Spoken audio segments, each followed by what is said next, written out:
No see prügikast hakkab siin täis saama, midagi juurde väga ei mahu, aga prügiautot lähemal ajal ei tule. Tuleb suure hilinemisega, sellepärast et Eesti keskkonnateenustel on väga suuri probleeme prügiveoga üle Eesti ja põhjuseid on mitu. Peamine põhjus on töötajate haigeks jäämine. Millal see probleem siis laheneb? Ootate, millal terveks saavad inimesed? Kindlasti seda kaotame, see on kõige kõrgem ootus praegu, kõige suurem ootus. Lisaks me kutsume mujalt piirkondadest, me muudame graafikut ringi või ütleme marsruudid tõstame ringi. Kutsume appi vabadest päevadest mehi, värbame juurde, meil siin õnnestus veel saada kogenuid autojuhte, kes peatselt alustavad tööd. Meie intervjuu taustal seisiski keskkonnateenuste õuel prügiauto valmis tööks, aga see masin kuhugi ei sõitnud. See on täpselt see näide, kus tehniliselt võimekus on olemas, aga autojuht on haige ja kuna igapäeval graafikust on mehi puudu hetkel, siis meil ei ole võimalik see auto täna olnud teele panna. Mis need suurusjärgud on? 80 inimest peaks olema iga päev tööl. Palju nende siis haiged on? Keskmiselt 40 ekipaaži. Et ekipaažis on laadja, autojuht. Eile oli 14 laadjat puudu ja 10 autojuhte. Tallinna linnavalitsus karistust ei plaani. Soovime nüüd iga päev saada neilt raportit, et kui palju siis klientide jäätmevedu on viivises ja kui palju on õigeaegselt, et me võtame seda teemat väga tõsiselt. Täna teatas aga TV3 uudistele 21 maja haldav firma, et probleem on pikaajalisem. Linn ei tea, et probleem oleks pikaajaline.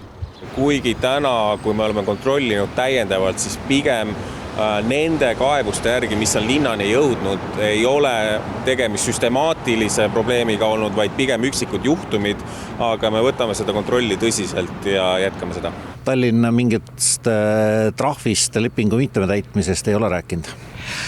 See oleks põhjendatud ka meie seisukohalt siis, kui me tõesti ei tuleks toime oma teenuse osutamisega. Hetkel meie oma poolt ei näe sellist kriisi tulevat ega toimuvat. Statistika on hetkel jätkuvalt samal tasemel, nagu ta on olnud, ütleme, 6 aega tagasi.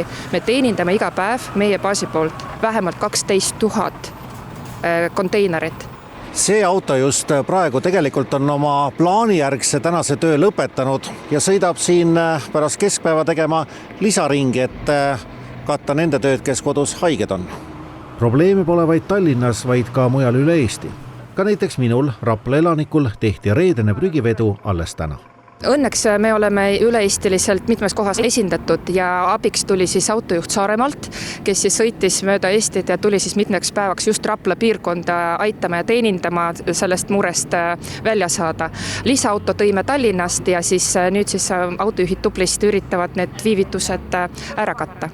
Siit koorub järgmine probleem, lumi. Linna osas absoluutselt ei kaeba, et ei ole kuulnud, et meil linna sees oleks mingeid selliseid muresid. Hoovides kuskil tõesti võib esineda ja pigem siis ei ole ligipäästav kinni pargitud sõidukite tõttu. See on kõige sagedam probleem.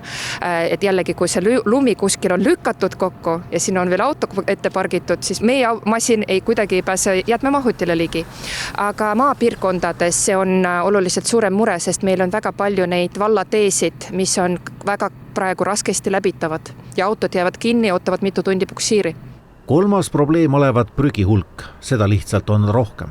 Olid pikad pühad, kõik oli nädala sees ja meie jäätmevedajana teame seda iga aasta, et jäätmeid alati, jäätmetekket on rohkem, aga tühjenduskordi ei ole suuremaks tõstetud, et kliendid ei telli lisavedusid ja nende jäätmed kuhjuvad ka sellel põhjusel.